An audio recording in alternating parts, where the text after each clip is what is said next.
Bonjour Église missionnaire évangélique baptiste de l'Outaouais. Voici vos annonces pour la semaine du 5 février 2023.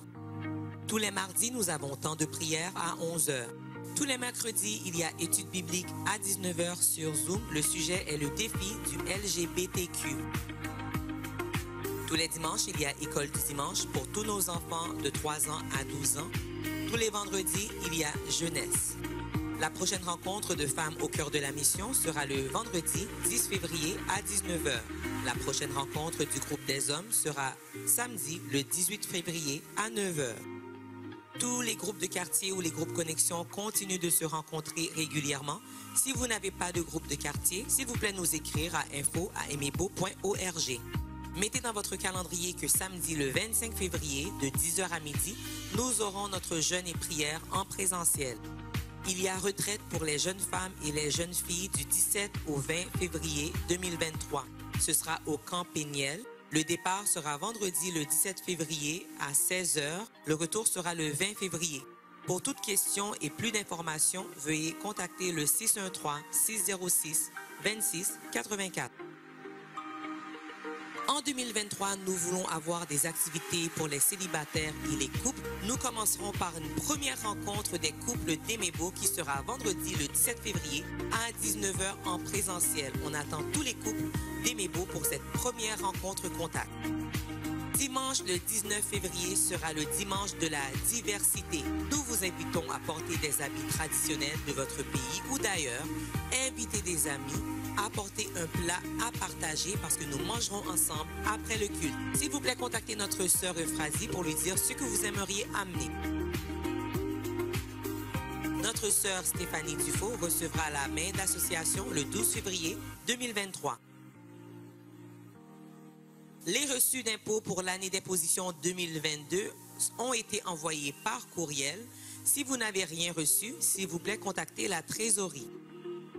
Pour les dîmes et les offrandes, nous le faisons par virement Interac. L'adresse est trésorerie@emebo.org. Le mot de passe est Emebo84 en minuscule. Nous souhaitons joyeux anniversaire à tous ceux qui célèbrent un anniversaire de naissance, de mariage ou de conversion cette semaine. Joyeux anniversaire. Nous souhaitons la bienvenue à tous ceux qui nous visitent pour la première ou deuxième fois.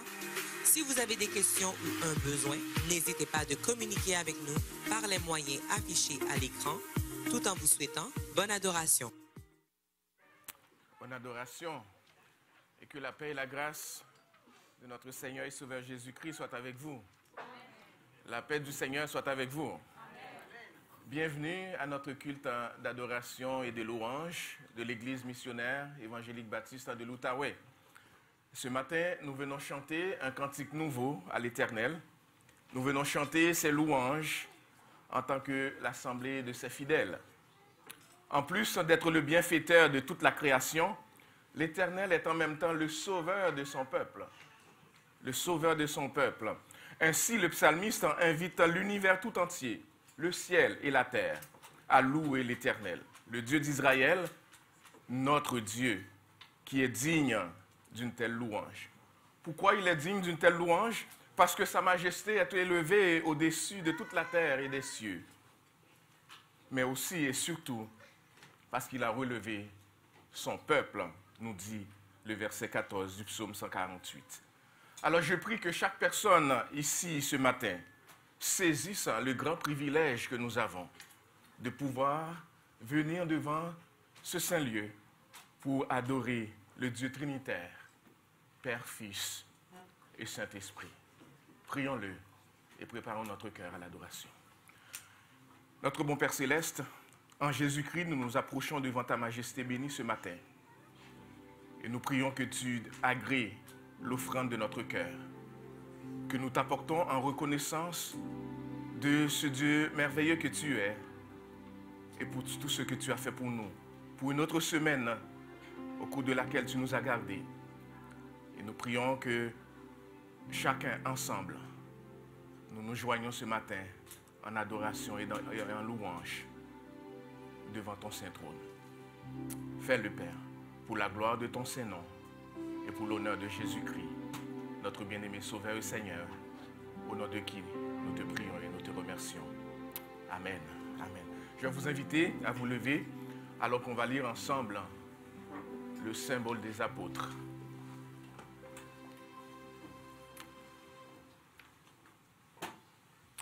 Lisons ensemble. Je crois en Dieu, le Père Tout-Puissant, Créateur du ciel et de la terre. Je crois en Jésus-Christ, son Fils unique, notre Seigneur, qui a été conçu du Saint-Esprit et qui est né de la Vierge Marie. Il a souffert sous Ponce Pilate, il a été crucifié, il est mort, il a été enseveli. Il est descendu aux enfers. Le troisième jour, il est ressuscité des morts. Il est monté au ciel. Il siège à la droite de Dieu le Père Tout-Puissant. Il viendra de là pour juger les vivants et les morts. Je crois en l'Esprit Saint. Je crois à la Sainte Église universelle, la communion des saints, la rémission des péchés, la résurrection de la chair et la vie éternelle. Amen. Amen.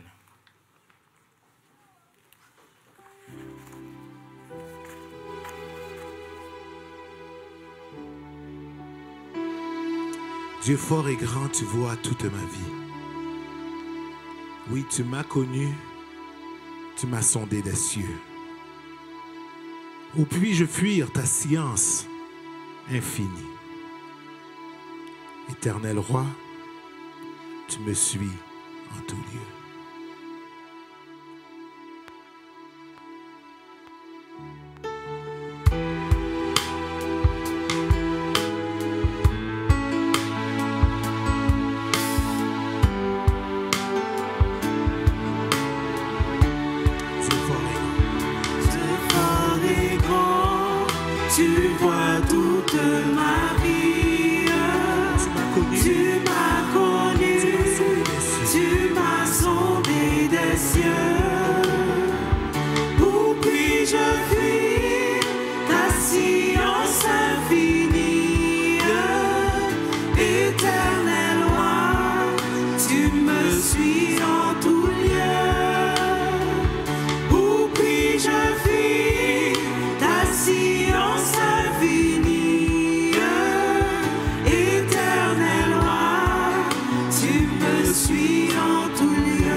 Sur monde entier voit briller ta splendeur.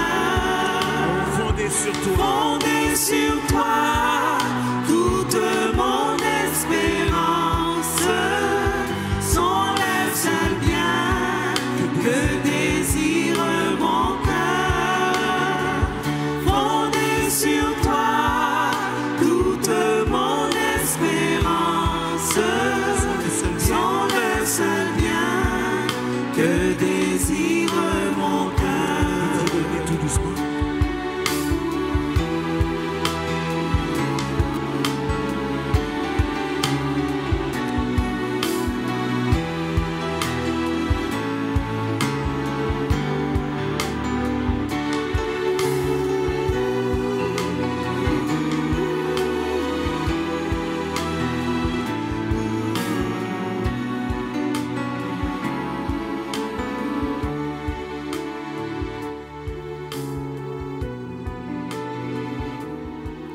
Oui, Jésus, fondé sur toi, toute notre espérance sont les seuls biens que désirent nos cœurs. Ô Père, nous voulons ce matin te louer pour ce Dieu merveilleux que tu es. Tu es infiniment grand, infiniment bon. Nul n'est comparable à toi. Tu nous connais tellement, il n'y a rien qui t'échappe. Merci, Père, pour cette intimité que tu as avec nous. Et tu nous aimes d'un amour dont on ne saurait mesurer la grandeur, la profondeur. Merci, Père. Tu n'es pas juste un Dieu qui est assis sur son trône, mais tu t'es aussi abaissé. Tu t'es fait chair en la personne de Jésus-Christ.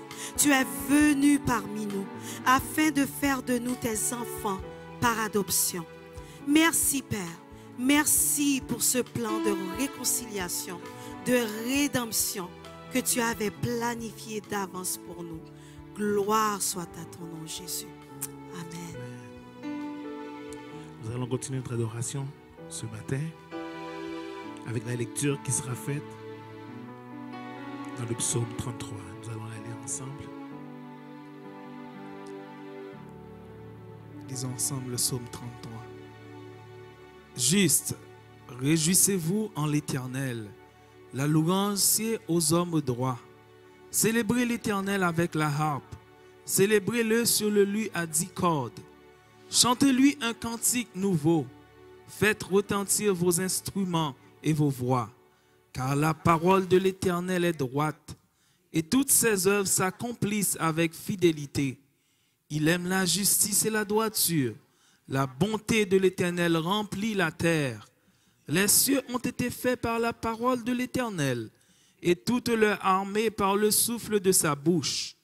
Il amoncelle en une tasse les eaux de la mer. Il met dans des réservoirs les abîmes.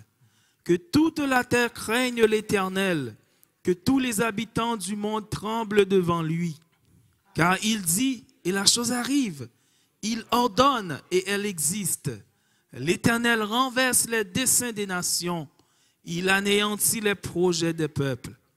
Les desseins de l'Éternel subsistent à toujours, et les projets de son cœur, de génération en génération. Heureuse la nation dont l'Éternel est le Dieu. Heureux le peuple qu'il choisit pour son héritage. L'Éternel regarde du haut des cieux. Il voit tous les fils de l'homme. Du lieu de sa demeure, il observe tous les habitants de la terre. Lui qui forme leur cœur à tous, qui est attentif à toutes leurs actions. Ce n'est pas une grande armée qui sauve le roi. Ce n'est pas une grande force qui délivre le héros. Le cheval est impuissant pour assurer le salut, et toute sa vigueur ne donne pas la délivrance.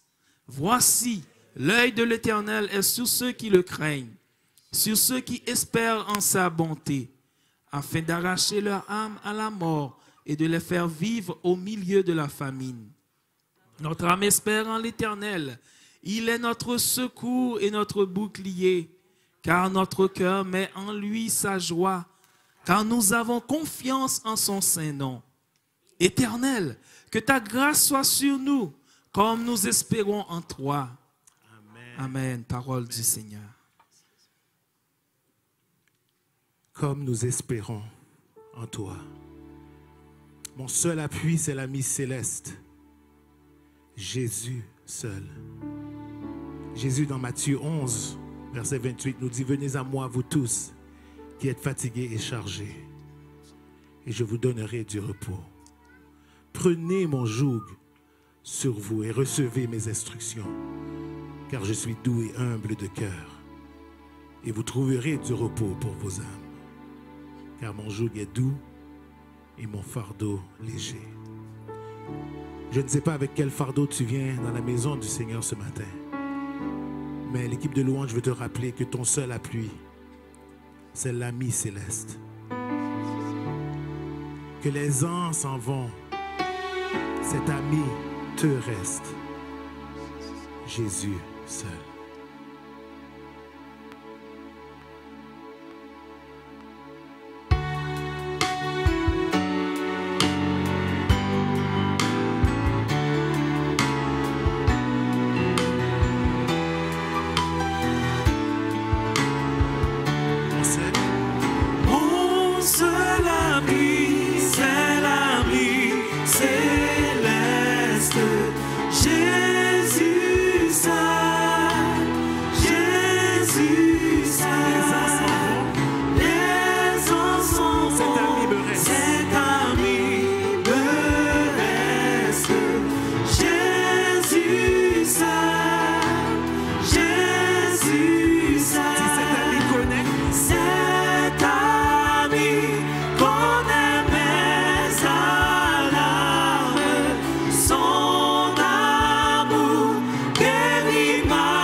Toute belle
sur le mont. Sur le mont du Calvaire, il était une croix où Jésus souffrit tant de douleur. Oui, c'est là qu'il mourut. Oui, c'est là qu'il mourut sur cette infâme croix pour sauver le plus vil des pécheurs. Cette croix me sera toujours chère. Elle est gloire et victoire pour moi. Et par elle, Et par elle, en la maison du Père, la couronne est offerte à ma foi. m'appuyant avec foi, M'appuyant avec foi sur la croix de Jésus, sa bannière, je peux la porter. et Jusqu'au jour bienheureux où parmi les élus dans le ciel je pourrai les appeler. Cette croix me sera toujours chère. Elle est gloire et victoire pour moi. et par elle, Et par elle, en la maison du Père, la couronne est offerte à ma dis encore, cette foi. croix nous sera toujours chère. Cette croix me sera toujours chère. Elle est gloire et victoire pour moi. Et par elle, en la maison du Père, la couronne est offerte à ma foi. Prie ton Dieu.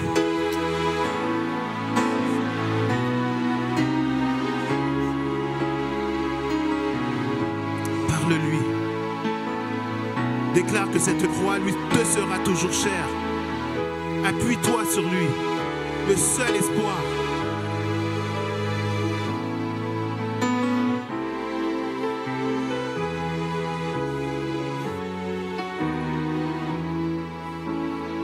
Elle est gloire et victoire pour moi.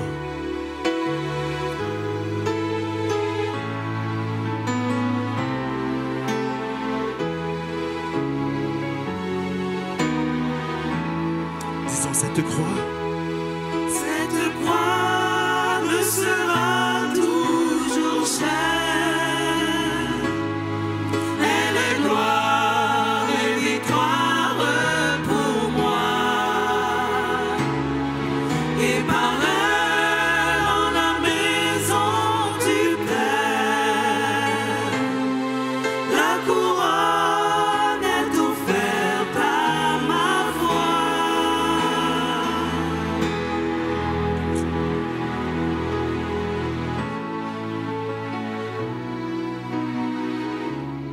Tu nous invites à venir décharger sur toi, Père, tous nos soucis, tous nos fardeaux. Merci pour la croix. Victoire et gloire pour nous.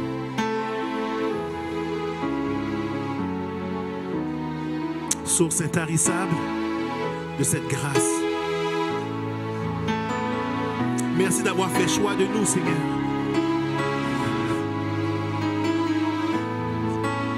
Nous reconnaissons n'avoir rien fait, Père, pour mériter ta faveur.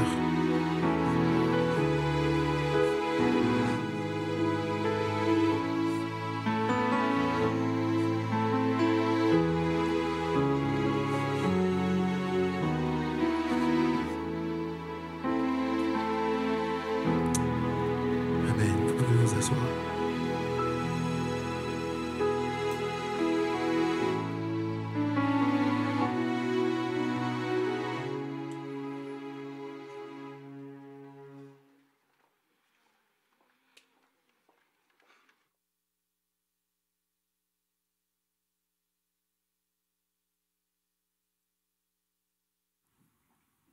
Pour ce qui me concerne, loin de moi la pensée de me glorifier d'autre chose que de la croix de notre Seigneur Jésus-Christ, par qui le monde est crucifié pour moi, comme je le suis pour le monde.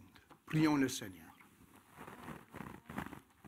Ô Père Céleste, toi qui, par Jésus-Christ, le Fils éternel, dans le pouvoir du Saint-Esprit, a créé toutes choses du néant, vient n'exister que toi, ô Sainte Trinité, depuis l'éternité. Au moment que tu as choisi, ô Dieu, tu as créé tout ce qui soit. Et enfin, tu nous as créés à ton image, hommes et femmes, pour te représenter ici dans ta création, pour te glorifier par notre obéissance. Mais nos premiers parents ont désobéi, t'ont rejeté et ta loi, ils ont choisi leur propre voie. Et nous, toute la race, peu importe la couleur de notre peau, notre ethnie, dans nos deux premiers parents partagés, sont tombés dans la condamnation. Mais par ton grand amour et pour te glorifier, ô Dieu, tu ne nous as pas abandonnés, mais tu t'es gardé un petit reste. Tu leur as donné les prophètes et ta parole. Et au temps élu, tu as envoyé ton propre Fils, Jésus-Christ, pour prendre notre chair sur lui, afin qu'il puisse être notre Sauveur, lui qui a toujours été notre Seigneur. Tu nous as appelés malgré nous. Tu nous as détournés par ta grâce irrésistible et nous as appelés à la croix de Jésus-Christ, nous qui sommes sauvés, nous que tu avais élus, ton Église. Par sa vie parfaite, nous avons en lui, en effet, satisfait à ta loi. Par sa mort propitiatoire, nous avons en lui porté l'opprobre, mais c'est lui qui l'a porté pour nous. C'est lui qui a porté la punition de nos péchés. C'est lui qui a payé les dettes qui nous dépassaient. Par sa résurrection, ô Dieu, Jésus-Christ nous déclare justifiés, acceptés et donne ce qui va être notre vie éternelle dans la résurrection. Il règne avec toi, à ta côté, ô Père. Il intercède pour nous. Il ne cesse jamais de prier pour son peuple, ton peuple que tu as choisi par lui et que tu as sauvé par ton sang. Et au temps que tu vas choisir, notre Seigneur et Sauveur Jésus va retourner à compléter toutes choses, réaliser toute prophétie et établir à jamais dans la nouvelle terre et les nouveaux cieux ton royaume, là où ce que serait la bénédiction et la justice éternellement. Merci, ô Père. Pardonne-nous nos péchés. Nous approchons de la table du Seigneur, nous qui sommes croyants, nous qui avons été baptisés par l'immersion selon la Bible. Et nous approchons de toi, cherchons à exprimer par les moyens que tu as fournis notre reconnaissance pour la mort de Jésus-Christ et pour la résurrection de Jésus-Christ. Pardonne nos péchés, nous te prions, Papa. Pardonne tout ce que nous avons fait qui n'était pas selon ta volonté. Pardonne tout ce que nous n'avons pas fait qui aurait été selon ta volonté et à quoi tu attendais de nous. Aie pitié, ô Père. Pour toutes ces choses-là, aide-nous à les mettre en arrière de nous. Aide-nous à faire autant que possible la réconciliation avec ceux que nous avons blessés. Aide-nous par le Saint-Esprit, par qui tu as ressuscité le troisième jour, Jésus-Christ, le Fils de gloire, à marcher selon ta volonté. Devenons de plus en plus conformes à l'image de Dieu en Jésus-Christ. Ô Père, nous te remercions de ce que nous sommes pardonnés, pas par notre bonne confession, pas par nos actes d'obéissance, mais par le sang de Jésus-Christ, par ton élection, pour ton amour pour nous en Jésus-Christ. Donc, merci, Papa, pour cette assurance de salut pour ceux, et seulement pour ceux, que tu t'as appelés à toi-même en Jésus-Christ, par sa mort, par sa résurrection. Nous te rendons grâce au Père pour la semaine qui va d'achever. Merci de nous avoir gardés au chaud. Il y a tellement qui n'ont pas d'abri, ils n'ont pas de nourriture, ils n'ont pas d'espoir. Mais papa, dans ta miséricorde, tu as étendu ton aile par-dessus nous. Tu nous as gardés et nous te remercions. Nous te remercions pour ce pays, pour l'ordre, pour les lois, pour la sécurité de la personne que nous connaissons. Nous prions pour ce pays-là, surtout nos pays d'origine, là où règne le désordre des fois, l'injustice. Aie pitié, nous te prions, Père, surtout sur nos familles et sur la famille d'Église, les sœurs et les frères que nous avons en Jésus-Christ, partout au monde. Que tu puisses les garder, protège-les, purifie leur témoignage en face de la tentation et qu'ils portent bien la croix que tu leur as donnée. Comme, Papa, nous te demandons que nous puissions porter la croix que tu nous as donnée pour suivre Jésus-Christ. Nous prions pour nos malades, pour ceux qui souffrent de jour en jour de grandes maladies ou de petites. Nous prions pour Dili, le beau-frère de notre frère Bayonne, que tu puisses le guérir, le protéger et qu'il puisse connaître l'amour de ton Fils dans sa vie. Père, nous prions pour ceux qui sont dans le deuil, soit récemment ou depuis des mois. Nous prions pour notre sœur Annie qui pleure à son oncle, pour Renia qui pleure toujours, à notre frère Claude avec nous, pour notre pasteur Arsène qui pleure son père, et tant d'autres qui ont perdu des êtres chers au Père. Écoute, nous te prions maintenant, pendant que tes enfants te rendent à grâce pour les vies de leurs êtres chers. Sentez-vous libre à prier.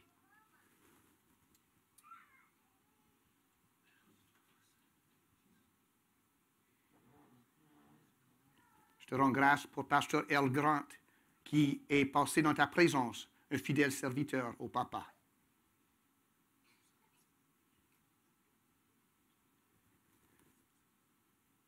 Merci pour toute la communion des saints, ceux qui nous ont dévancés dans la foi, qui sont maintenant autour du trône de Jésus, qui le voient avec les yeux et qui nous attendent. Merci de ces compagnons de route, que nous puissions, comme eux, bien terminer la course pour recevoir la couronne de la gloire qui ne périsse point. Père, nous prions pour notre Église, que nous puissions être un bon témoignage dans la communauté et dans ce monde. Pour tous les membres de cette Église, les familles, les enfants, que nous puissions d'abord et avant tout suivre Jésus-Christ en toutes choses. Que rien au Jésus ne nous détourne, ni à droite ni à gauche, de suivre le chemin de la croix. Aide-nous à y trouver la joie, nous te prions, et la persévérance. Glorifie-toi, ô Dieu, par les enfants, nous que tu as sauvés. Nous prions maintenant, pendant que nous venons à la table du Seigneur, que Jésus, toi seul, va être élevé et glorifié. Et ton peuple va recevoir le réconfort qui est le but de ce don, cette ordonnance que tu nous as donnée. Ô Dieu, nous te demandons tout ceci. Au nom du Père et du Fils et du Saint-Esprit. Amen. Je vais inviter les deux serviteurs et servantes, Marc-Antoine et Sœur Mirlande, de me joindre à la table.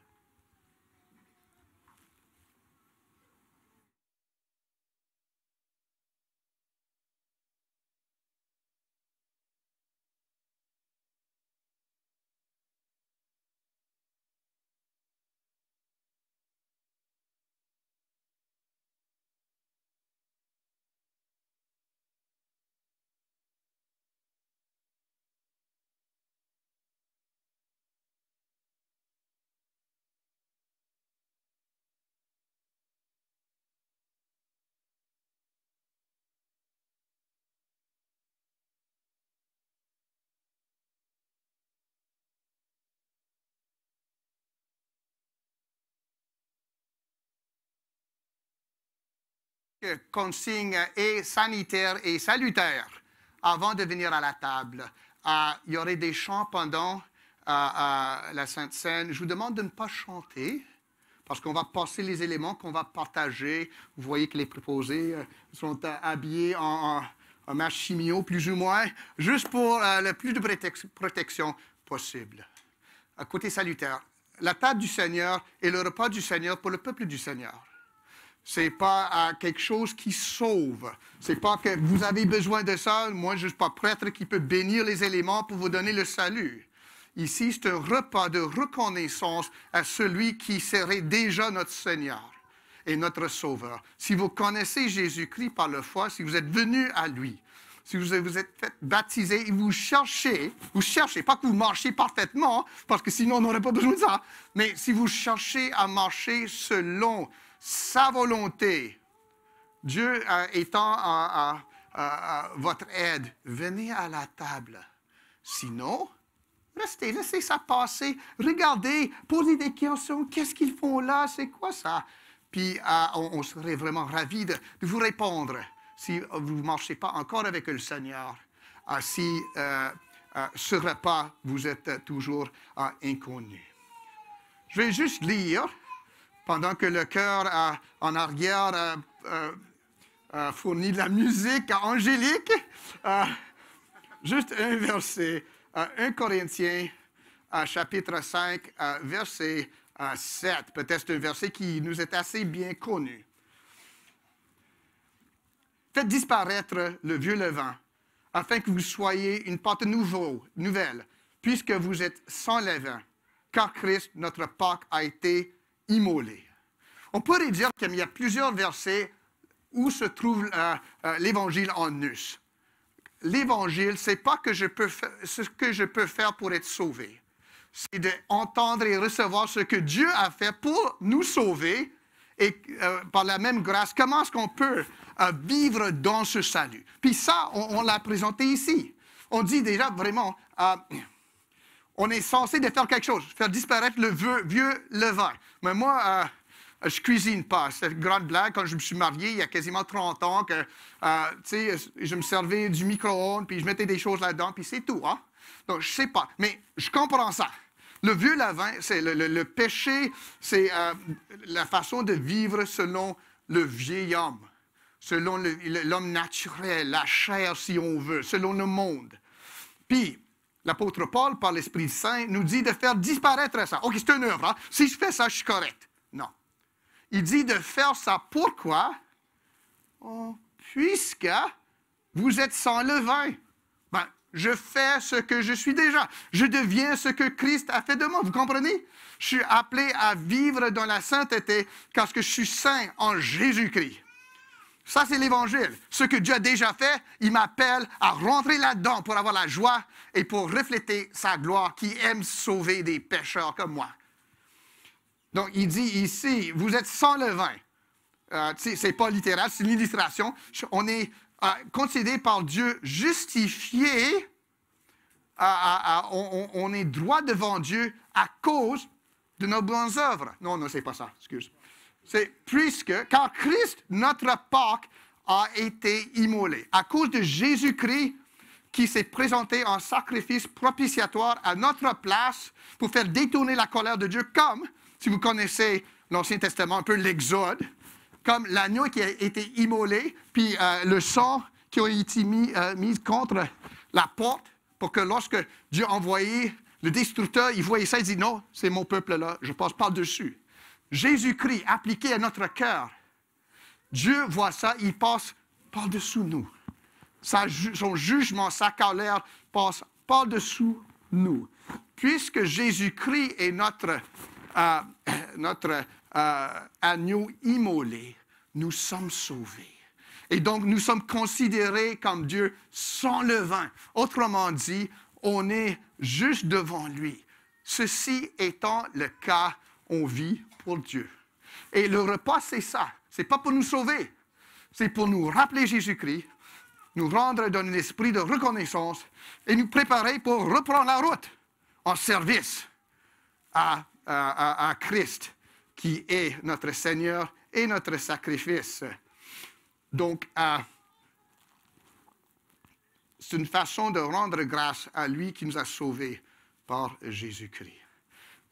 Je vais lire maintenant un peu plus tard, si on veut, dans le livre 1 Corinthiens, verset 11, à partir du 23e verset. Puis on connaît ça, mais je vais le lire lentement, qu'on puisse l'entendre et le méditer un peu.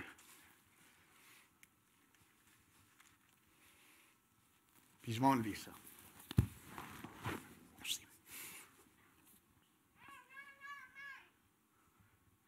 Car j'ai reçu du Seigneur ce que je vous ai enseigné.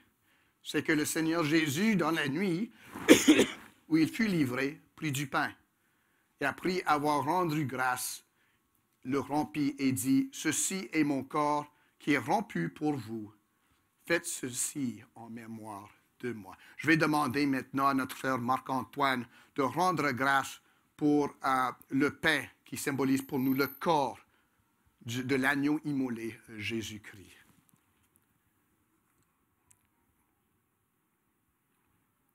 Oups. Je pense que ça marche maintenant.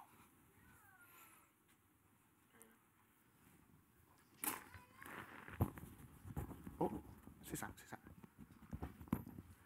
Père, nous voulons, Seigneur, te rendre grâce ce matin pour ce pain qui représente, Seigneur, ta souffrance. Seigneur, tu es venu, tu as vécu l'expérience des hommes. Tu as été brisé pour nos péchés. Tu as pris des insultes, tu as été trahi pour nos péchés. Et Seigneur, nous voulons prendre ce pain avec reconnaissance ce matin. Donne-nous de le faire en esprit et en vérité. Au nom de Jésus. Amen.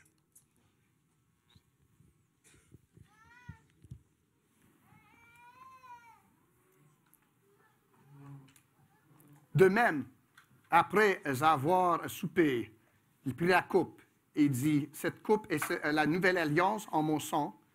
Faites ceci en mémoire de moi toutes les fois que vous en boirez. Car toutes les fois que vous mangez ce pain et que vous buvez cette coupe, vous annoncez la mort du Seigneur jusqu'à ce qu'il vienne. » Je vais demander maintenant à notre sœur de rendre grâce pour la coupe qui symbolise pour nous le sang qui est scellé, la nouvelle alliance pour nous. Père, ta colère est complètement satisfaite. Merci Seigneur Jésus, dès ce que Seigneur tu as payé notre salut. Nous te disons merci dès ce que tout est accompli. Gloire à ton Seigneur, nous voici Seigneur nous approcher de toi. En reconnaissant Seigneur comme tu nous as demandé, faites ceci en mémoire de moi. Merci Seigneur. Amen.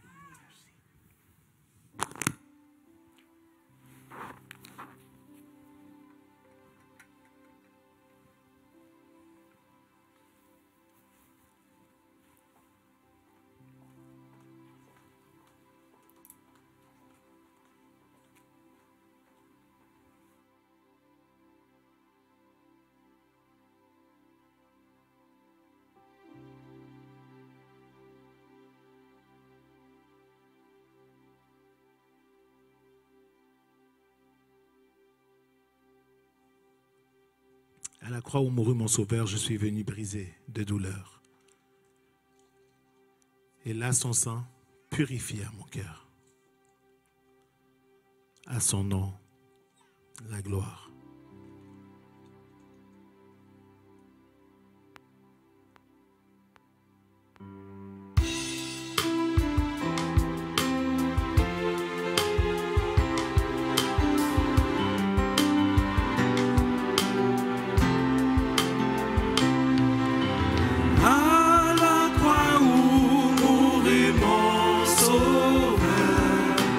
Je suis venu briser de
Après avoir rendu grâce, il dit, ceci est mon corps qui est rompu pour vous.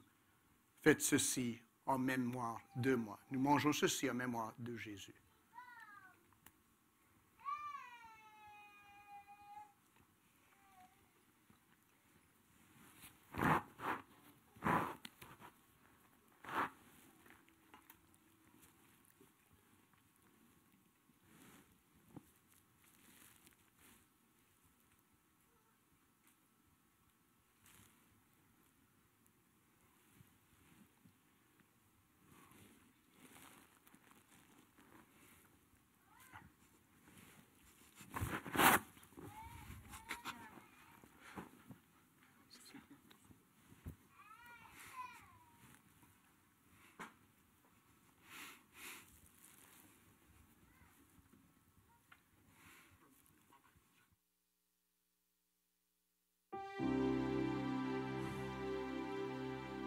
Pauvre âme, viens au pied du Sauveur.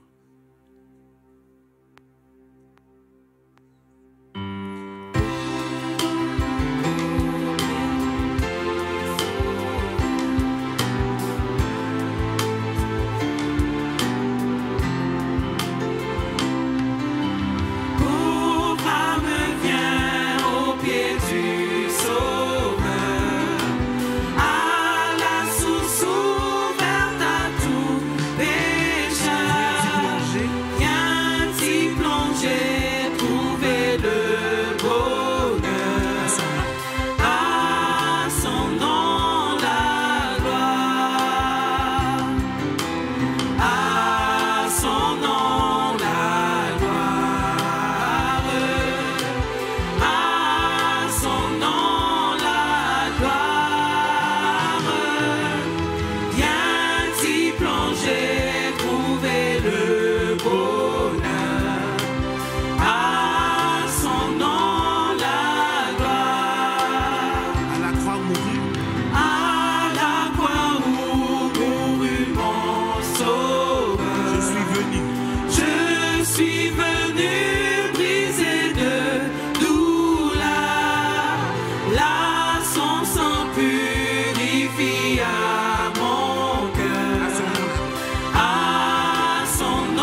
après avoir rendu grâce, après avoir soupé, Jésus prit la coupe. Il dit, cette coupe est la nouvelle alliance en mon sang. Faites ceci en mémoire de moi toutes les fois que vous en boirez. Nous buvons en mémoire de Jésus.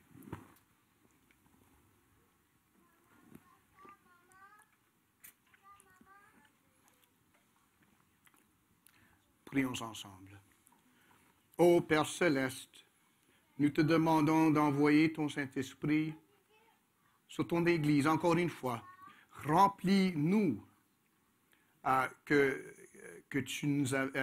ceux que tu as baptisés par ton Saint-Esprit, afin que nous puissions faire l'œuvre de Dieu, annoncer Jésus-Christ, pour que tu puisses attirer à la fois tous ceux que tu appelles. Aide-nous à marcher en conformité à la voie de Jésus-Christ, qui sera, par ton Saint-Esprit, notre joie, mais avant tout, qui sera la gloire de Dieu dans ce monde.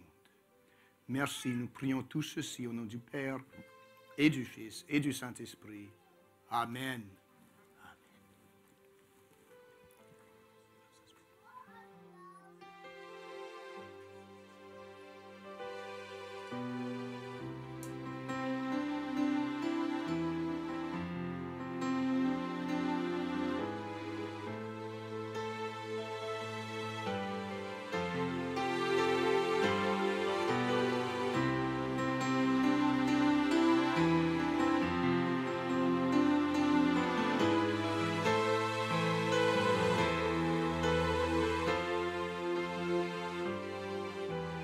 Proposez de ramasser nos dîmes et nos offrandes.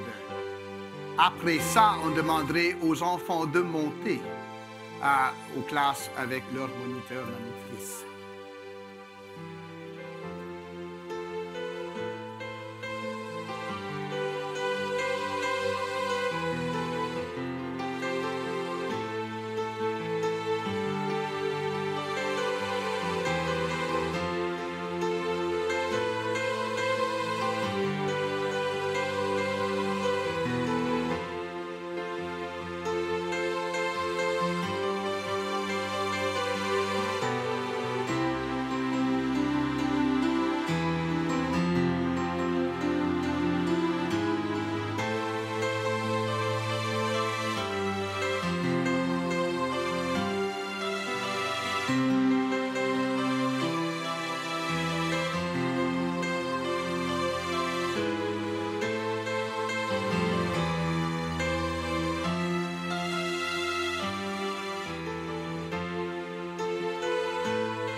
Merci.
À écouter la prédication de la parole de Dieu.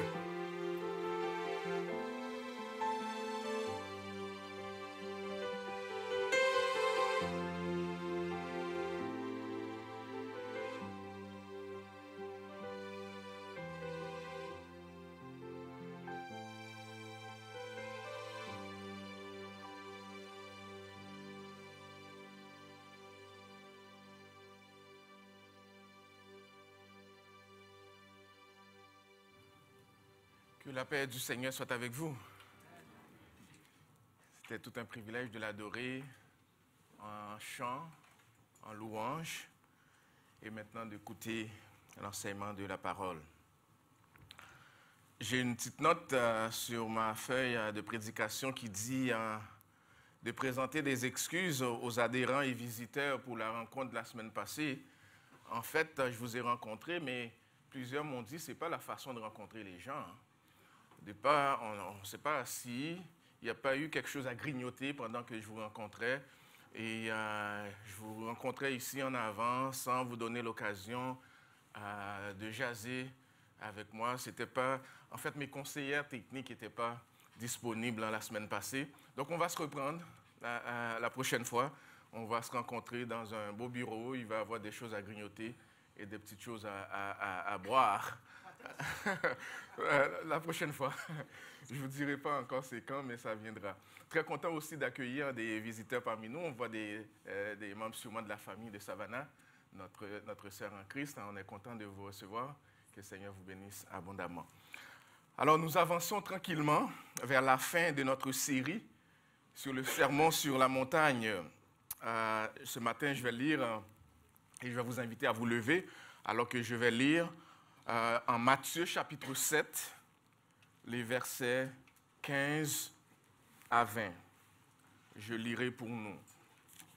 Matthieu chapitre 7, versets 15 à 20. Gardez-vous des faux prophètes. Ils viennent à vous en vêtements de brebis, mais au-dedans, ce sont des loups ravisseurs. Vous les reconnaîtrez à leurs fruits. Cueille-t-on des raisins sur des épines ou des figues sur des chardons? Tout bon arbre porte de bons fruits, mais le mauvais arbre porte de mauvais fruits. Un bon arbre ne peut porter de mauvais fruits, ni un mauvais arbre porter des bons fruits. Tout arbre qui ne porte pas de bons fruits est coupé et jeté au feu. C'est donc à leurs fruits que vous les reconnaîtrez. Parole du Seigneur, merci, vous pouvez vous rasseoir.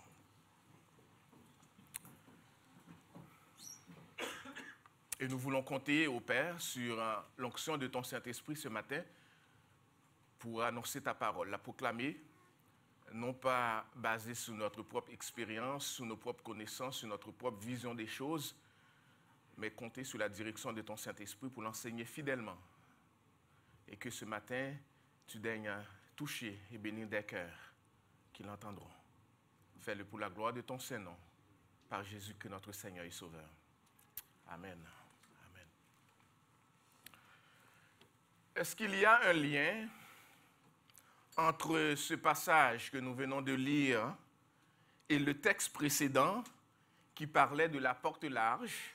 Le texte précédent se trouve en Matthieu 7, 13 et 14 qui dit « Entrez par la porte étroite, car large est la porte, spacieux est le chemin qui mène à la perdition, et il y en a beaucoup qui entrent par là. Mais étroite est la porte, resserrée le chemin qui mène à la vie, et il y en a peu qui les trouvent. » Est-ce qu'il y a un lien?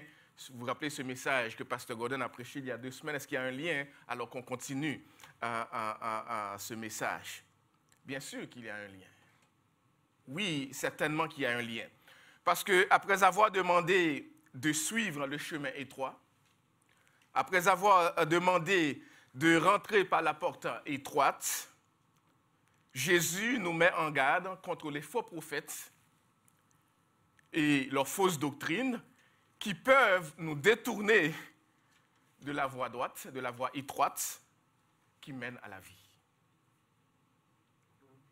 Il nous dit d'entrer par la voie étroite, par le chemin resserré, et il nous dit de nous garder, de faire attention, parce qu'il y a des faux enseignements qui pourraient nous empêcher de marcher par la voie étroite, de rentrer par la porte étroite et le chemin resserré. C'est le lien qu'il faut tout de suite établir. Autrement dit, le fait pour le disciple de Jésus-Christ, le fait d'entrer par la porte étroite et de s'engager sur le chemin auquel la porte étroite donne accès, cela ne signifie pas que l'on peut maintenant se permettre en toute imprudence. Ce n'est pas parce qu'on rentre par la porte étroite qu'on doit se permettre toute imprudence et écouter n'importe quoi. Comme enseignement et comme doctrine. Autrement dit, dans notre marche dans la vie chrétienne, nous devons être prudents par rapport à ce que nous écoutons, par rapport à ce que nous entendons. En parlant du lien entre notre passage de ce matin et le passage précédent, J.C. Ryle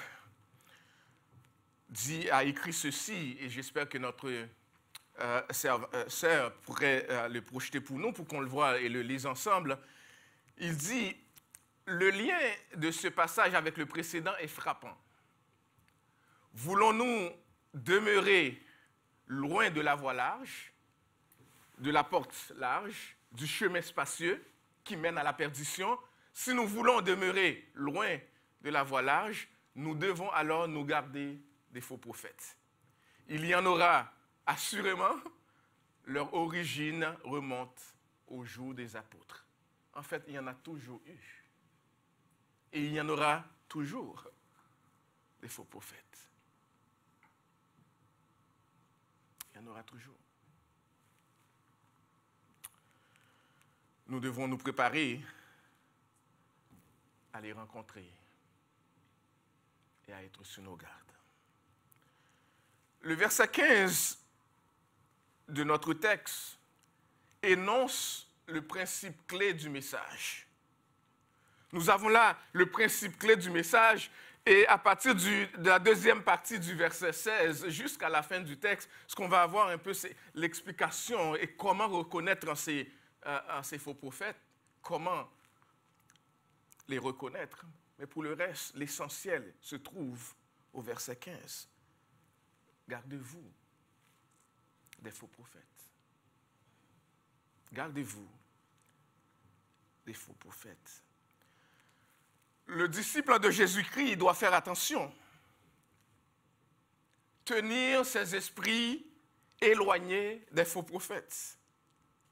Il doit être toujours et continuellement. Et dans le texte original du verset, gardez-vous, ce n'est pas une décision qu'on prend une fois pour toutes. Et après ça, on se laisse aller. C'est continuellement. Le chrétien est toujours en état d'alerte. Il veille sur ce qu'il entend, sur ce qu'il écoute, sur ce qui nourrit son esprit, son âme. Et il le fait continuellement. Le garde-vous, ce n'est pas une action présente, mais c'est un présent continu. Continuellement. En état d'alerte. Toujours veiller, prendre garde à ce qu'il écoute et la manière dont il écoute. Parce que tout enseignement n'est pas bon à écouter. Peu importe ce qu'il enseigne. Tout enseignement n'est pas bon à écouter pour le disciple de Jésus-Christ. Il doit examiner ce qu'il écoute, être capable de discerner à la lumière de la parole de Dieu la vraie doctrine de la fausse doctrine. Il doit être capable de détecter et d'examiner les demi-vérités.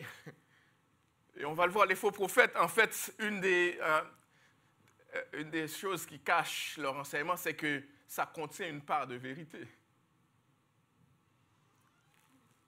Et le chrétien doit être capable de discerner les demi-vérités. Parce que toute demi-vérité est en fait un mensonge. On dit la vérité ou on ment. Il n'y a pas de moitié vérité et moitié fausseté. Mais voyez-vous, la responsabilité nous incombe. Le texte ne dit pas « Assurez-vous que vos pasteurs vous gardent des faux prophètes. » Ça serait ajouté à nos responsabilités, n'est-ce pas, Pasteur Gordon? Mais le texte dit « Gardez-vous c'est une responsabilité qui incombe à chacun de nous. C'est notre propre responsabilité. Ce n'est pas à nous d'empêcher qu'il y ait des faux prophètes. Ce n'est pas à nous de veiller à ce qu'il y en ait ou non. Mais notre responsabilité, c'est de nous assurer qu'on fasse attention et à eux et à leur enseignement. D'examiner leur enseignement. D'être un peu comme les chrétiens de Bérée, qui revenons après avoir écouté, et incluant après avoir écouté vos propres pasteurs, de retourner à la parole et puis de dire, est-ce que ce qu'il nous a enseigné aujourd'hui, est-ce que c'est conforme à la parole de Dieu? Et si ce n'est pas conforme, de venir les confronter. Nous sommes disponibles pour cela. De venir nous confronter par rapport à ce qui a été enseigné. Le chrétien, ce n'est pas celui qui ferme les yeux et qui dit, celui-là, il s'appelle pasteur, tout ce qu'il dit, ça doit être des vrais enseignements, on l'écoute, sans qu'on ait besoin d'ouvrir la Bible pour regarder et vérifier la profondeur, la vérité, la fidélité dans son enseignement. Être capable de distinguer les faux enseignants des vrais est fondamental. Fondamental pour nous, si nous voulons promouvoir notre bien-être spirituel. Si je vous disais, même si vous avez très soif, si je vous offrais une bouteille d'eau, puis je vous disais que je vais mettre un petit peu de poison à l'intérieur, je ne pense pas que vous voudrez la boire. Vous ne devriez pas faire ça non plus pour votre âme, spirituellement. Vous ne devriez pas. Et c'est ce que le texte nous dit. Gardez-vous. Ce que vous écoutez. Ce qui rentre dans votre esprit. Nourrissez-vous de la parole de Dieu. J'espère que je ne vous ai pas donné soif, ma sœur.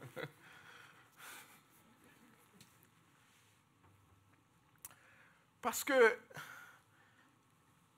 pourquoi le disciple doit être continuellement en état d'alerte? Pourquoi? Parce que les faux prophètes ne sont pas faciles à identifier, nous dit le texte. Ils ne se baladent pas avec une affiche sur le dos ou une pancarte qui dit « Je suis faux prophète ». Ça a été facile. Au contraire, ils se déguisent. Ils utilisent un langage orthodoxe comme les chrétiens les utiliseraient. Ils font preuve de piété biblique et ne se distinguent pas des vrais prophètes, visiblement. En fait, regardez comment le texte nous dit qu'ils se présentent à nous. Ils viennent à nous en vêtements de brebis. Qu'est-ce que ça veut dire? Ils viennent à nous en vêtements de brebis. Le texte n'est pas en train de nous dire chaque fois que vous voyez un mouton que c'est un faux prophète. Mais ils viennent à nous en vêtements de brebis. Qu'est-ce que ça veut dire? Ils viennent à nous sans cri ni trompette. Ils viennent à nous, ils peuvent passer inaperçus. Ils viennent à nous avec leur diplôme. Des gens qualifiés. Ils viennent à nous avec leurs études. Ils viennent à nous avec leur charisme. Ils viennent à nous avec leur talent particulier, avec leur réputation.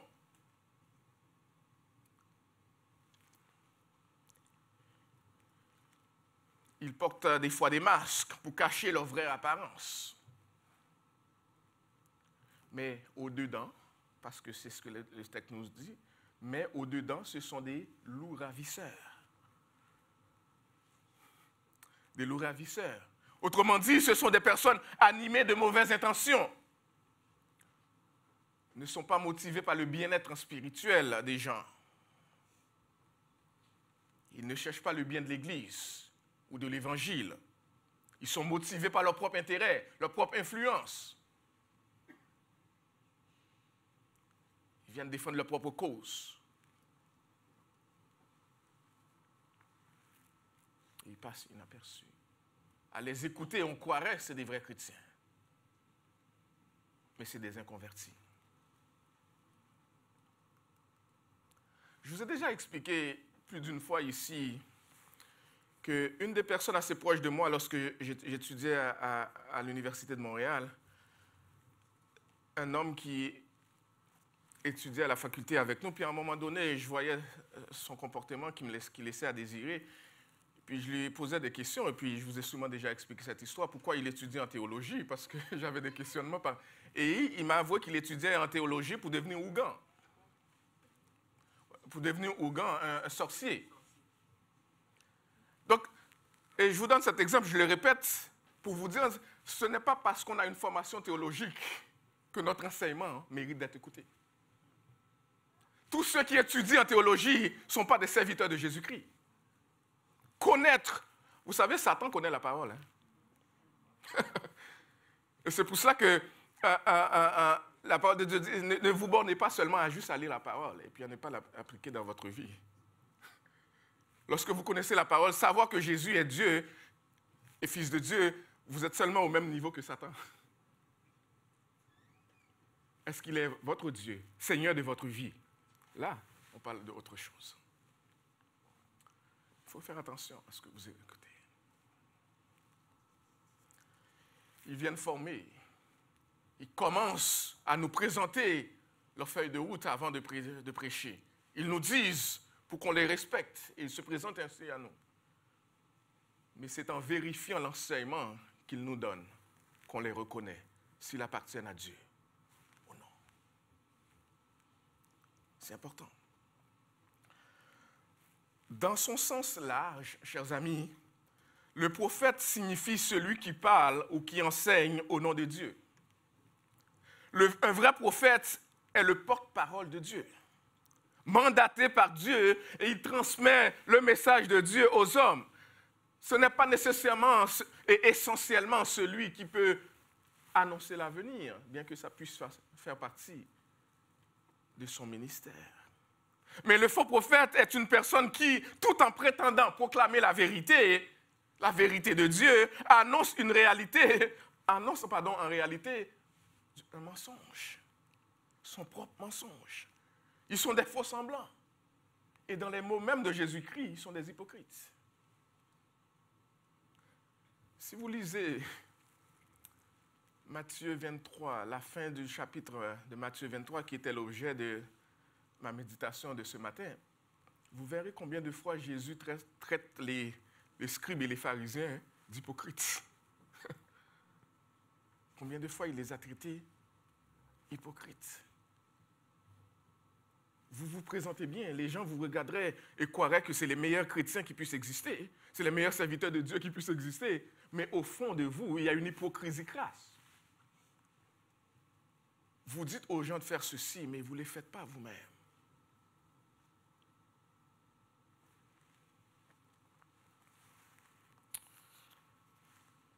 Et les faux prophètes sont ainsi.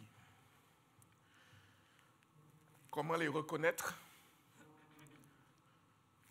Le verset 16 nous dit, « Vous les reconnaîtrez à leurs fruits. » Et là, il faut faire attention.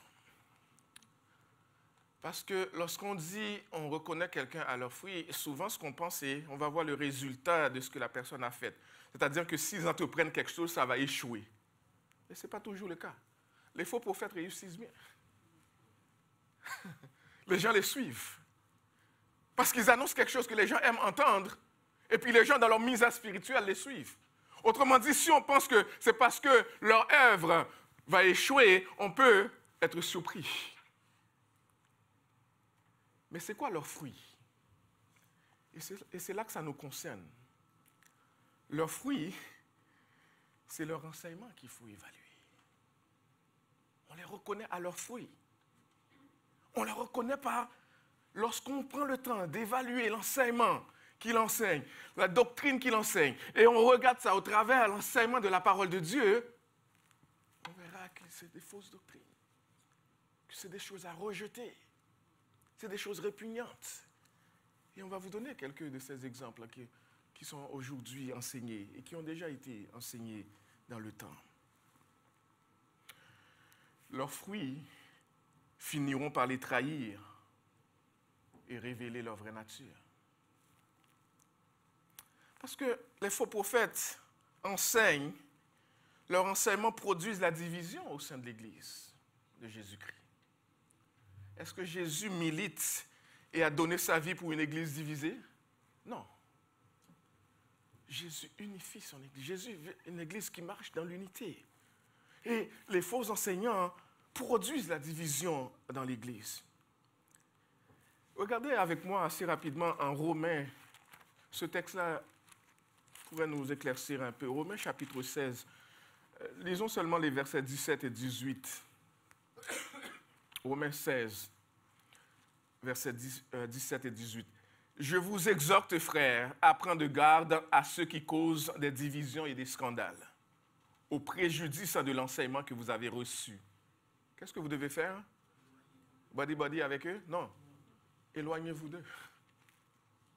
Car de tels hommes ne servent pas Christ, notre Seigneur, mais leur propre ventre. Et par des paroles douces et flatteuses, ils séduisent les cœurs simples. C'est des gens qui sont à l'intérieur et à l'extérieur des églises pour séduire des gens. Ils viennent avec des vêtements de brebis, on les accueille étant donné leur diplôme, on les accueille étant donné leur réputation, on les accueille étant donné tout ce qu'ils ont comme background. Mais lorsqu'on évalue leur enseignement, on voit que c'est de la nourriture impure à rejeter aux poubelles ou au compostage. Gardez-vous de ces personnes. Et c'est pour cela que le chrétien a besoin de connaître la parole de Dieu. Parce que la seule manière de corriger et d'être capable de détecter ces faux enseignements, il faut connaître le vrai enseignement, la vraie parole. La parole de Dieu. Non seulement leur enseignement produit la division au sein de l'Église, ils s'opposent au ministère des vrais prophètes. Les faux prophètes s'opposent au ministère des vrais prophètes. Ils détruisent la foi. Ils encouragent la division, l'amertume et diverses formes d'impiété. Ils proclament, ils crient paix, paix, paix, quand il n'y a pas de paix. Vous vous rappelez, c'est ce fameux Anania en Jérémie qui est allé voir le peuple de Dieu qui dit, vous êtes en esclavage présentement à Babylone, ne vous inquiétez pas, Dieu m'a dit de vous dire, dans 2 ans, tout va se régler. Écoutez pas Jérémie, le vrai prophète de Dieu. Jérémie était le vrai prophète de Dieu. Anania, le faux prophète, dit, écoutez pas Jérémie. Regardez qu'est-ce qui va se passer. D'ici 2 ans, tout va se régler, puis vous allez retourner. Alors que Jérémie prêchait que le peuple était en esclavage pour encore 70 ans. Vous savez qu'est-ce qui est arrivé avec Anania? Eh bien, avant 2 ans, c'est lui qui est parti. Pas le peuple qui était en esclavage. Mais il est venu, les gens l'écoutaient. Et il osait défier le vrai prophète de Dieu. Lisez Jérémie, chapitre 23. Lisez Jérémie, chapitre 28. Lisez Jérémie, chapitre 6. Vous verrez. Il y en a toujours eu. Il crie paix, paix, paix. Les choses vont entrer dans l'ordre. Tout va bien aller.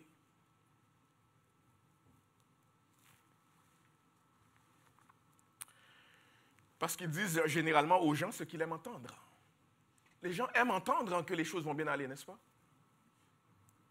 Les gens aiment entendre que les bénédictions vont pleuvoir. Donnez et vous allez avoir 10 fois en retour. Qui aimerait pas ça? Quel beau placement! Donne 100 $ et vous allez avoir 1000. J'aimerais ça, moi, avoir ça. Mais derrière cela, il y a un mensonge qui est caché. Et c'est aux disciples de Jésus-Christ de se garder de pareilles folies.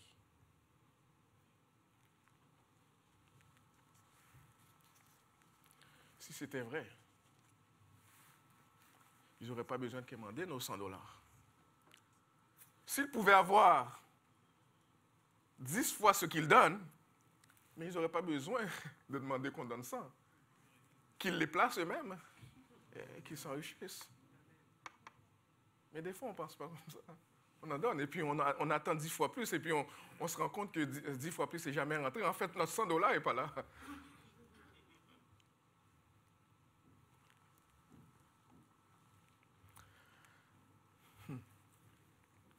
Ils mettent les disciples en danger. Et ça se fait, ça s'est toujours fait, ça se reproduit. Vous savez, quelques-uns des slogans des faux prophètes aujourd'hui, les faux prophètes des temps modernes, le paradis et l'enfer sont des mythes. C'est ce qu'on entend aujourd'hui. Hein? Dieu est trop bon pour qu'il y ait de l'enfer. Comment un Dieu d'amour peut accepter qu'il y ait l'enfer? Pourtant, cette parole nous dit, il y a l'enfer. Ceux qui ne sont pas en Christ iront à la perdition. Et en passant, la fin de notre texte dit, c'est exactement ce qui est réservé aux faux prophètes. L'enfer qu'ils ne croient pas exister, c'est là qu'ils iront. S'ils ne se tournent pas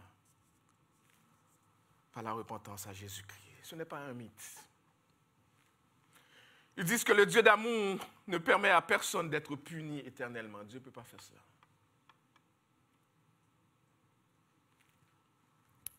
Ils disent que Satan est un mythe créé par le christianisme.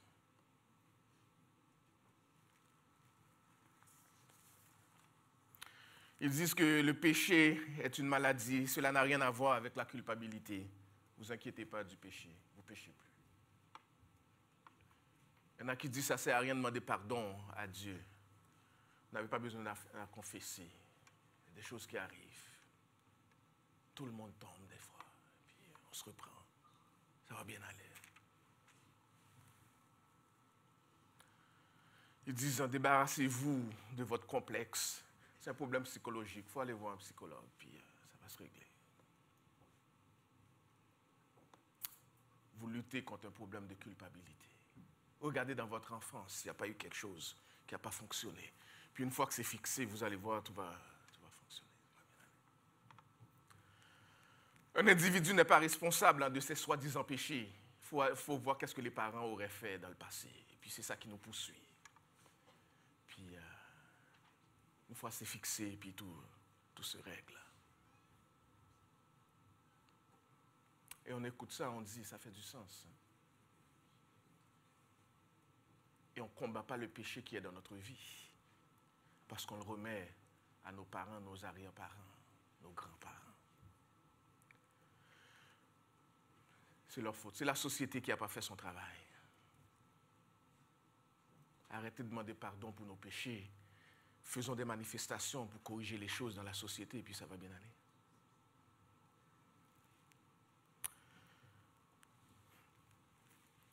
Mensonge du diable. Parce que ce que chaque être humain doit combattre dans sa vie, c'est le péché. Le péché. Et le seul espoir de l'être humain contre le péché, c'est Jésus-Christ. Vous pouvez passer votre vie à rencontrer des psychologues. Si vous n'avez pas Jésus dans votre vie, il n'y a pas de problème, il n'y a pas de solution au problème du péché. C'est un virus que seulement le sang de Jésus peut effacer, guérir. Il n'y a pas d'autre moyen. Et Christ va nous dire tout de suite après, c'est comment on reconnaît. On les reconnaît par leurs fruits, par leur enseignement, par ce qu'ils disent. Parce que lorsqu'on vérifie ce qu'ils disent par rapport à ce que la vraie parole dit, on voit leur faux enseignement. On voit qu'il faut rejeter tout ce qu'ils disent. C'est pas vrai ce qu'ils disent. Et regardons la suite des choses. Et une série de questions rhétoriques. Questions rhétoriques, c'est des questions pour lesquelles on a déjà la réponse.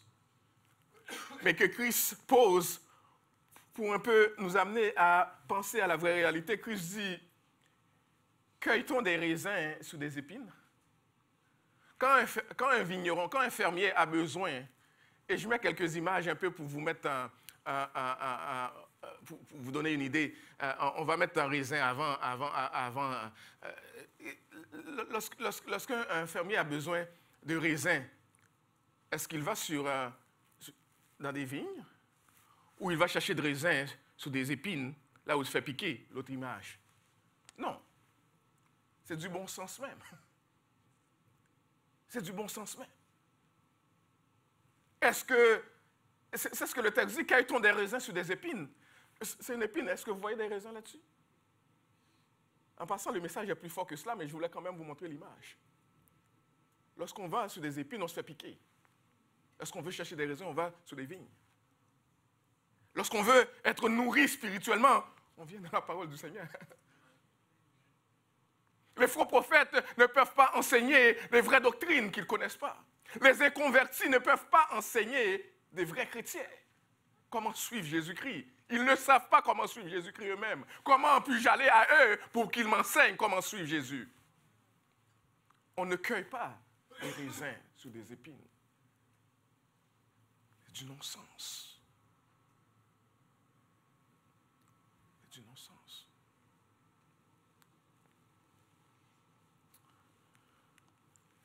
Pas seulement cela.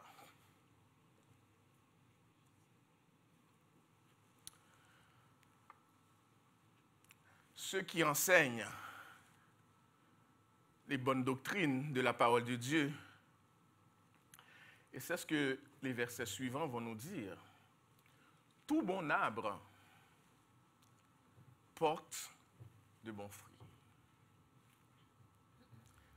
Les mauvais arbres portent de mauvais fruits. C'est aussi simple que cela. Mais qu'est-ce que ça veut dire? Parce que le but de Christ, ce n'est pas de parler d'arbres, c'est de nous envoyer à la réflexion pour comprendre qui nous sommes, notre identité, et comment nous nourrir. En fait, ce que Christ nous dit, ceux qui enseignent les bonnes doctrines de la parole de Dieu, même s'ils peuvent leur arriver de commettre des erreurs, ils ne peuvent pas conduire les gens à la perdition. Les vrais prophètes de Jésus-Christ, même si dans leur enseignement, peut-être à cause de leur ignorance et leurs limites, même s'ils pourraient faire une erreur dans leur enseignement, ils ne pourront jamais conduire à la perdition. Alors que les faux prophètes ne font que conduire à la perdition, à la destruction, à la ruine. Les faux prophètes, en fait, je l'ai déjà dit, c'est des inconvertis. Ils ne connaissent pas vraiment le Seigneur. Ils ne connaissent pas le Seigneur. Et ce n'est pas pour rien que le texte dit, tout arbre qui ne porte pas de fruits est coupé et jeté au feu. C'est ce qui les attend. C'est ça leur fin. C'est ça leur fin. La destruction éternelle.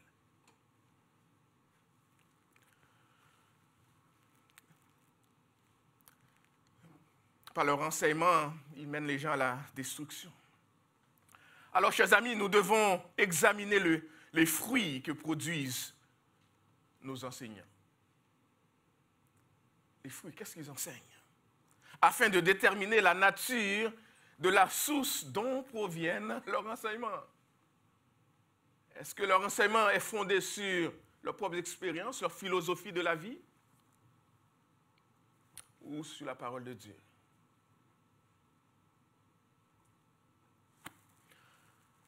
Il n'y a pas plus tard que quelques années de cela, c'est peut-être une autre expérience que je vous ai déjà partagée.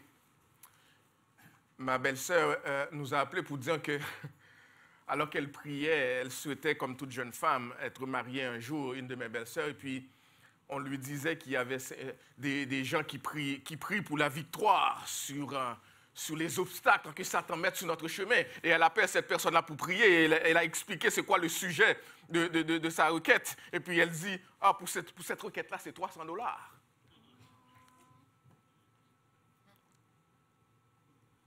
On marchande nos prédications, on marchande nos prières, on marchande les choses. Et le chrétien doit être... Fais attention. Et j'aurais pu vous citer des expériences parmi nous. On a une conception de l'Évangile qui est complètement éloignée de la vraie parole de Dieu.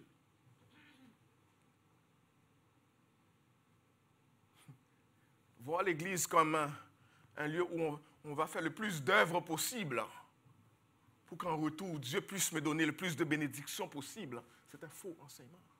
On sert Dieu, on le glorifie, on fait des œuvres qu'il a préparées d'avance pour nous parce qu'il nous a sauvés. Pas pour qu'il nous sauve. Nos œuvres ne seraient jamais assez méritoires pour valoir le salut. Le sang précieux de Jésus qui a été coulé sur la croix. Qu'est-ce que je peux faire pour le prix, pour payer ce prix-là? Rien. Ce Dieu qui s'est dépouillé de toute sa gloire, venu dans ce monde, s'identifier à moi, donner sa vie, ressusciter, monter, qui intercède pour moi. Est-ce que je peux marchander sa gloire? Non. Et on a besoin de comprendre, lorsqu'on voit ce genre de marchandage, que les chrétiens puissent dire, arrière de moi, Satan. Gardez-vous. Gardez-vous des faux prophètes. Il y a un serviteur de Dieu qui dit, dans le même sens de ce que nous venons de dire, il dit, le fruit dont il est question ici désigne non pas premièrement les œuvres de leur vie, le genre de propos qu'ils tiennent. Des faux prophètes peuvent avoir une si bonne conduite qu'ils ne seront jamais découverts par celle-ci.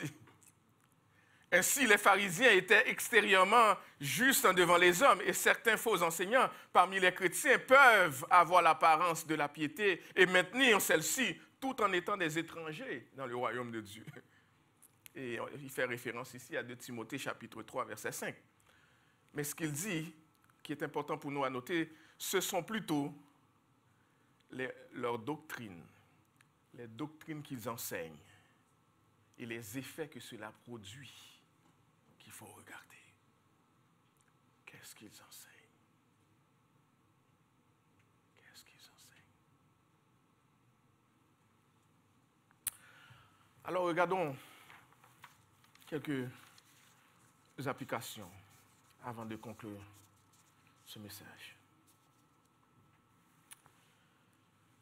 Les vrais prophètes, ceux qui proclament la parole de Dieu, qu'est-ce qu'ils font? Ils prêchent la parole de Dieu fidèlement. Ils appellent les gens à se repentir. Ils ne prêchent pas un message selon les beaux yeux des gens ou selon leur relation avec les gens. Ils prêchent la parole fidèlement. Et peu importe les réactions des gens. Ils prêchent aux disciples de Jésus-Christ qui sont sel et lumière, s'ils sont vraiment disciples de Jésus-Christ. Ils sont sel et lumière. Ils prêchent les gens à reconnaître leur incapacité à respecter la loi de Dieu par leurs propres moyens et qu'ils ont besoin de la puissance du Saint-Esprit pour y parvenir. Ils prêchent les gens à suivre Christ de tout leur cœur. Les vrais enseignants ne rejettent jamais sciemment, consciemment l'enseignement clair de l'Écriture. Ils prêchent l'Écriture dans toute sa profondeur, même si ça dérange, même si ça fait mal. Si un médecin disait, parce que ça va faire mal, je ne vais pas soigner tel malade, oh, il y aurait combien de morts? Et même des poursuites contre ces médecins. C'est la responsabilité de ceux qui proclament la parole de Jésus, de Dieu. Le grand Jean Calvin a dit à ce propos, toutes les doctrines doivent être amenées à la parole de Dieu, comme norme. C'est la parole de Dieu qui est norme. Lorsqu'on veut évaluer ce que quelqu'un a dit, je retourne à la parole de Dieu pour l'évaluer. Ce n'est pas sa philosophie, ce n'est pas combien de diplômes qu'il a. Ce n'est pas sa réputation. Je retourne à la parole de Dieu et j'évalue. C'est ça ma norme, le standard.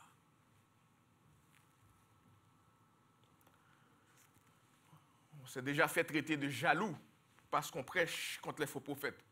Les gens nous disent, regardez comment ils réussissent, ils ont plusieurs églises. Ils ont des églises plus grandes, plus remplies, plus riches que nous. Et Calvin, avec la parole de Dieu, nous dit, ce n'est pas à ces œuvres-là qu'il faut regarder, c'est à leur enseignement.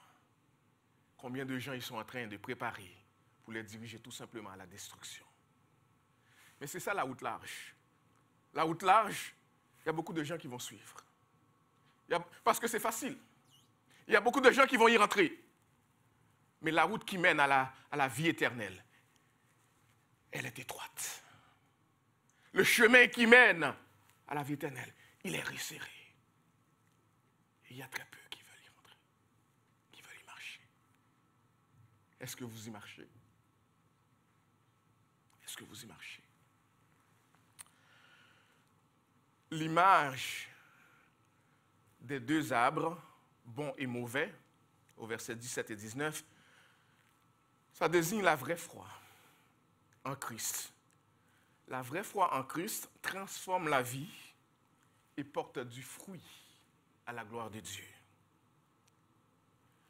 Notre décision de marcher, de suivre Jésus-Christ, est-ce que ça porte du fruit? Est-ce que ça t'a changé? Ça a changé ta vie? C'est une question vitale à laquelle il faut répondre. Est-ce que c'est un disciple de Jésus-Christ qui vit? Parce que pour marcher dans la voie étroite, celle qui donne la vie et qui mène à Christ, à la vie éternelle, il faut se garder des faux prophètes. Que le Seigneur nous bénisse abondamment.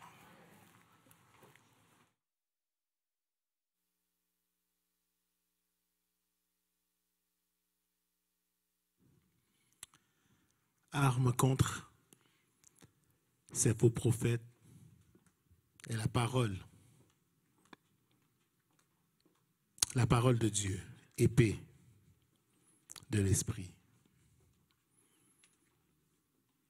Oui, cette divine parole qui soutient notre foi, qui vient briller sur chacun d'entre nous, qui dissipe l'ombre et nous permet de voir un rayon vainqueur.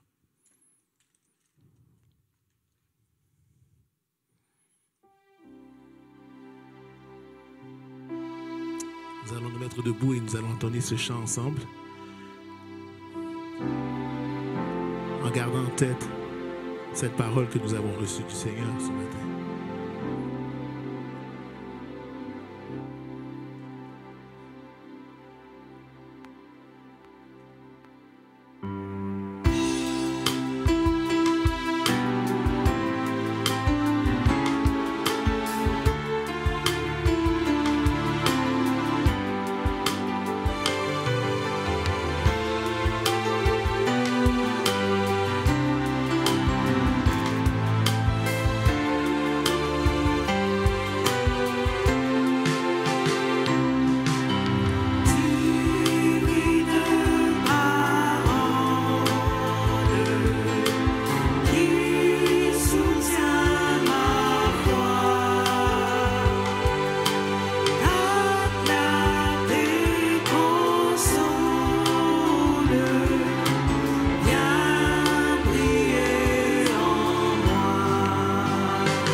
Divine parole.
Et que le Dieu de paix, qui a ramené d'entre les morts le grand pasteur des brebis, par le sang d'une alliance éternelle, notre Seigneur Jésus, vous rende capable de toute bonne œuvre pour l'accomplissement de sa volonté, et fasse en vous ce qui lui est agréable, par Jésus-Christ, auquel soit gloire au siècle des siècles.